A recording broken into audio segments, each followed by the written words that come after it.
अस्सलाम वालेकुम नाज़रीन, डॉक्टर दानिश रियल फोकस के साथ हाजिर है। एक सवाल उठ रहा है अब जो मौजूदा देखिए आर्मी चीफ़ की अपॉइंटमेंट को मुतनाज़ा इमरान खान साहब मुसलसल बना रहे हैं। आर्मी ऑफिशल्स पे हमला इमरान खान साहब मुसलसल कर रहे हैं, लेकिन फिर ये कहते हैं कि जी मैं आर्मी चीफ़ को मुतनाज़ा नहीं बना रहा, मैं तो मेरिट चाहता हूँ। मुझे सिर्फ ये बता दें इमरान खान साहब कि मेरिट कहते किसको हैं। चलें थोड़ा सा आए, कभी हमारे सामने भी आकर इंटरव्यू दे दिया करें, कभी हमें भी उस प्रेस कॉन्फ्रेंस में मदऊ कर लिया करें जिस प्रेस कॉन्फ्रेंस में आप बैठकर वहाँ बड़े आराम से अपने मनपसंद सवालात को सुनकर मज़े मज़े से जवाब देते हैं। मैं आपसे एक ही सवाल करता और उसके बाद उसके पीछे मेरे पास कानूनी और आइनी पॉइंट ऑफ व्यू। आप कहते हैं मेरिट पे, तो मुझे ये बताइए कि पाकिस्तान के आर्मी चीफ़ की मेरिट क्या है? पाकिस्तान का आर्मी चीफ की मेरिट वही है ना जो कॉन्स्टिट्यूशन कहता है। और कॉन्स्टिट्यूशन क्या कहता है?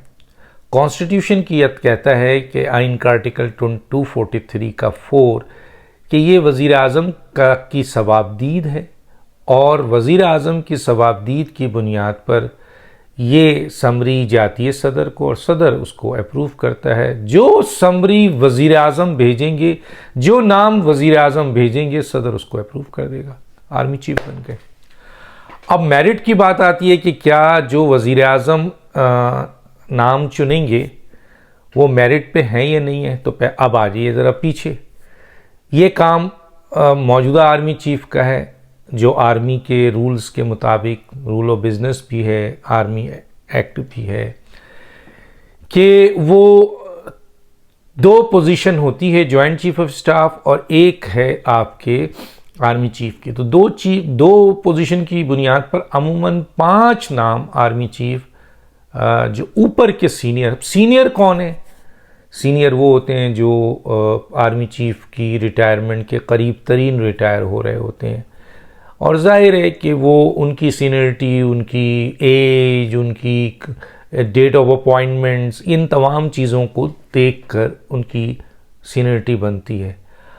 लेफ्टिनेंट जनरल के जो पोजीशंस होती है वो लेफ्टिनेंट जनरल कोई 18 से ज़्यादा, 20 से ज़्यादा होते हैं शायद, मैं इसकी एग्जैक्ट मुझे इस वक्त याद नहीं है, लेकिन अगर 18 फर्ज कीजिए लेफ्टिनेंट जनरल है या 20 लेफ्टिनेंट जनरल है, तो वो सब के सब इस जगह पे जो पहुंचते हैं वो मेरिट पे पहुंचते हैं। इनका जो आर्मी का निज़ाम है आपके प्रमोशंस का, वो बहुत सख्त है। आर्मी की इंटरनल प्रमोशन का निज़ाम बहुत सख्त है। आपने सुना होगा बहुत सारे लोग लेफ्टिनेंट कर्नल पे रिटायर हो जाते हैं, बहुत से मेजर पे फारिग हो जाते हैं, बहुत से फुल कर्नल पे, बहुत से ब्रिगेडियर पे फारिग हो जाते हैं। ये वो लोग होते हैं जो इन तमाम मराहिल से गुज़र कर आपके मेजर जनरल, और मेजर जनरल से भी बहुत से लोग फारिग हो जाते हैं और फिर ये लेफ्टिनेंट जनरल बनते हैं। तो लेफ्टिनेंट जनरल जो बनता है वो शख्स जो है वो अपनी 35 साल सर्विस देता है। तो एक लिहाज से वो सब के सब अहल होते हैं इस पोजीशन के लिए।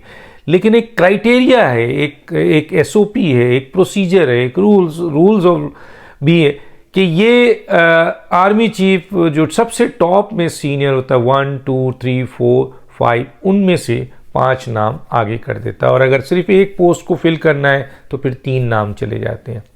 वज़ीर आज़म अपने सामने उन नामों को रखते हैं जो सारे अहल होते हैं 5 के 5, और उन 5 में से नंबर 3, नंबर 2, नंबर 1 उनका इस्तेहकाक है। किसी को वो जॉइंट चीफ ऑफ स्टाफ बना दें और किसी को आर्मी चीफ बना दें। तो यही तो मेरिट है और यही हुकूमत कर रही है और यही की जाती है। आप कौन से मेरिट की बात करते हैं? आपका क्या क्राइटेरिया? मैं सवाल कर रहा हूं ना, जवाब दे दीजिए कि आपका क्या क्राइटेरिया है मेरिट का।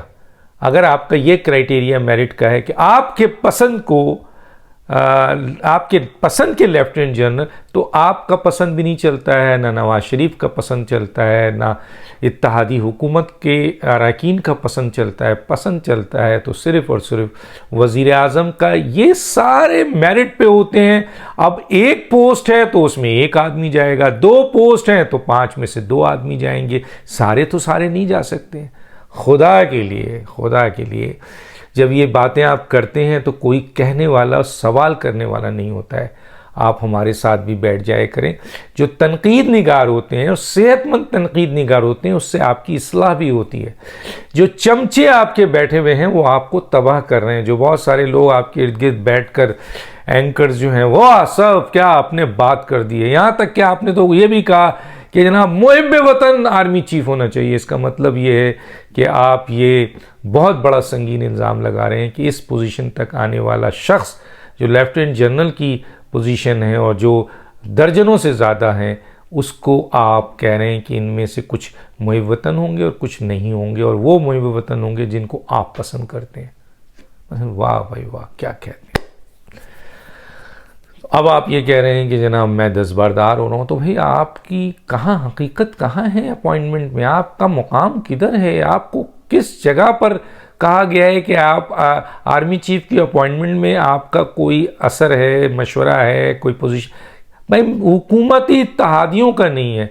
जिस पार्टी का वज़ीर आज़म हो उसके सरबराह का नहीं है। वो अलग बात है कि वो अपने लेवल पर किसी से भी मशावरत कर सकता, वो बाइंडिंग कहीं नहीं है कि वो आराम से, खामोशी से किसी से भी बात कर ले। हो सकता आपसे भी बात कर ले, लेकिन ये कहना कि मैं दस्तबरदार।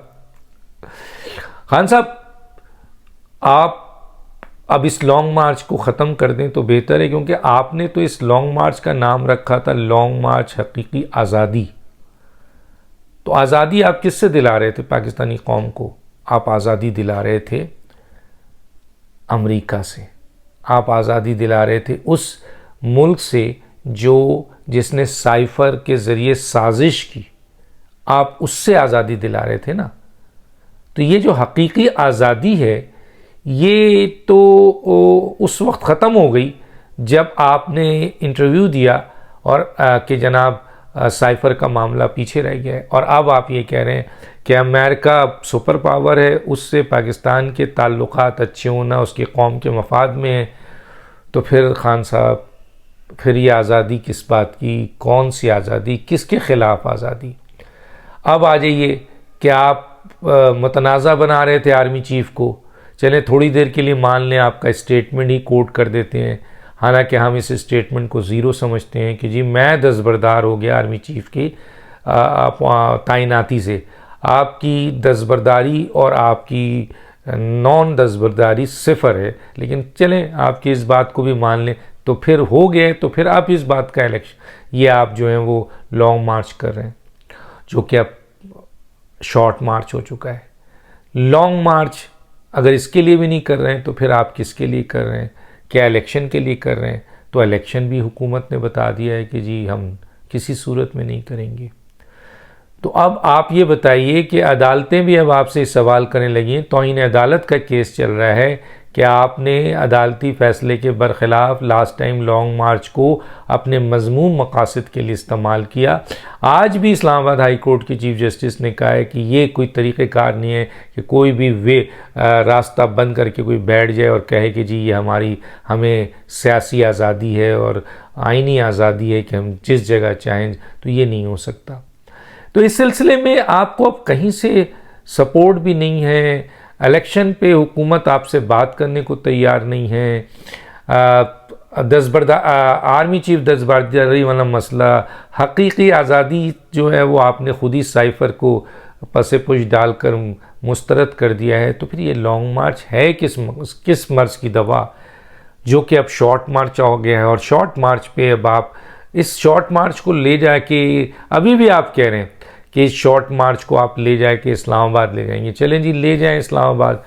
तो ये कितने दिन आप, लास्ट टाइम तो जो धरना था वो इसलिए चल गया था कि आपको सपोर्ट थी एजेंसी की, और आपके साथ ताहिरुल कादरी के बड़े ज़बरदस्त जियाले कारकुन थे जिन्होंने आपके साथ इतने अपने कायद के हुक्म पर आपकी निगहबानी भी की, आपकी सिक्योरिटी भी की, आपकी अफरादी क़ुव्वत भी बढ़ाया, आपके लिए लड़े भी, और आपके लिए उन्होंने बड़े बड़े इल्ज़ामात भी सहे, उनके ऊपर मुकदमात भी बने, उनकी नौकरी भी गई, उनके घर के ख़र्च जो थे वो इन जगहों पर इस्तेमाल हुए, बहुत नुकसान उठाया।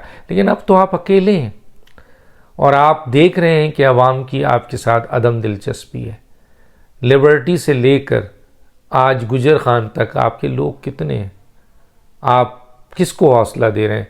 पीटीआई के लोग ये वाज़ेह तौर पे कह रहे हैं अहम तरीन कि आपकी सियासी हिकमत अमली से पीटीआई तबाही के दहाने पे पहुंच गई है। और सियासी हिकमत अमली क्या है, सबको पता है कि आप सुपर पावर से लड़ रहे हैं, तो आप आर्मी से लड़ रहे हैं, तो आप जो हैं वो सारी जमातों से लड़ रहे हैं, पार्लियामेंट से लड़ रहे हैं, बहरहाल। तो ये जो सूरत हाल है ये आपके मुआफ़क़त में नहीं है इमरान खान साहब। आप जिस बुनियाद पर इस वक्त, और फिर एक दफ़ा दोबारा आपने इशू बना लिया, कहा कि जी आईजी की वजह से मेरी एफआईआर तो कट गई, आईजी की वजह से मेरी एफआईआर में रुकावट थी। आपने जीआईटी बनाई, 3 दफ़ा जीआईटी तोड़ी, वो तो आईजी ने नहीं बनाई थी, वो तो होम सेक्रेटरी ने बनाई थी पंजाब के।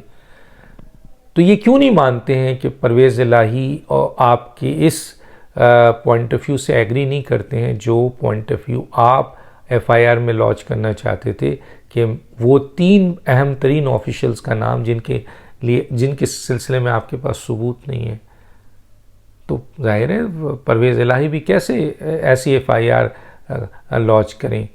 तो अब जो कमेटी बनी है, उस कमेटी के अंदर आपने प्रेशर डाल के जो है वो सिर्फ पुलिस के लोग रखे हैं, हालांकि इसमें इन्वेस्टिगेटिव इदारे भी होने चाहिए, इंटेलिजेंस की भी होनी चाहिए। और अभी भी ये बात सामने निकल आई है कि जनाब मुअज़्ज़म को जो मारा गया है वो ऊपर से गोली चली है। हम बार बार कह रहे हैं, हमने पहले भी आपसे कहा है कि मुअज़्ज़म का निशाना उसके बैक पे ऊपर से हुआ है, और जब जिस बंदे मुलजिम ने आपको मारने के लिए गोली बकौल उस मुलजिम की चलाई थी, वो तो हवाई फायर हुआ है, वो तो ऊपर चले गए, जिसके बाद एक पीछे से एक और कारकुन ने उसको गिराया है और वो भागा है और फिर गिरफ्तार हुआ है। उसकी बुनियाद पर आपके जो गार्ड्स थे, बड़े गार्ड लेके आप फिर रहे थे, इतने घबरा गए कि उनके हाथ कांपने लगे और उनसे गोलियां चल गईं, और उसी छर्रे की बुनियाद पर आप सब लोग जख्मी हुए, और एक गोली जो है वो सामने मुअज़्ज़म को जाके लग गई, ऊपर से गोली लगी है, तो उसका जिक्र जो है वो मौजूद ही नहीं है। बहरहाल, तो अब ये इन्वेस्टिगेटिव जो भी ये जीआईटी बनी है, जिस हाल में भी बनी है, हालांकि फेडरेशन ने इसको कहा है कि जी इसमें ये शामिल किया जाए और मेरिट पे ये किया जाए, लेकिन मौजूदा इस जीआईटी को इमरान खान चलाएंगे, लेकिन कितना चलाएंगे? मेडिको लीगल को भी क्या चलाएंगे? क्या झूठी सारी चीज़ें बनाएंगे? नहीं बन सकता, वक्त ऐसा नहीं है। आप देखिएगा इसी जीआईटी के अंदर कुछ लोग जो हैं इस बात का ऐलान कर देंगे कि हम इमरान खान के बताए हुए तरीक़ेकार के मुताबिक इन्वेस्टिगेशन नहीं करेंगे, और ना हम उनके बताए हुए आपके तरीक़ेकार को अपनाते हुए वो तमाम बातें लिखेंगे जो वो चाहते हैं, जो मेरिट होगा। आप देखिएगा इस जीआईटी के अंदर ही दरार, हालांकि ये जीआईटी पंजाब पुलिस है, इसमें 6 अरकान हैं।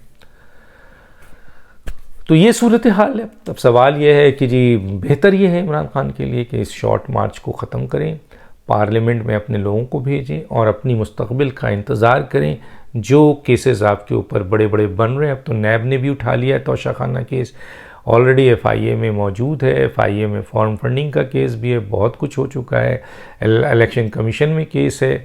तो अब आप अपने मुस्तकबिल का फ़ैसला इंतज़ार करें और कम से कम अपनी पार्टी को ज़िंदा रखते हुए उसको पार्लियामेंट में जाने दें, ताकि पीटीआई रहे और इधर तंजीमी लोगों को, जो असल तंजीमी लोग हैं, और ये जो लोटे भगोड़े पैराशूटर जो अब आगे चलकर आपको आपसे अलहदगी कर कर जो आपके राज़ो न्याज़, जिस तरफ दूसरी सियासी जमातों को इन्होंने मीडिया में आकर गालियां दी हैं, अब आपकी बारी है इमरान खान साहब। इन लोगों में, जिनमें फवाद चौधरी हैं, जिनमें शेख रशीद साहब हैं, जिनमें और जो लोटे लोग हैं, सब आएंगे, आप यकीन मानिए।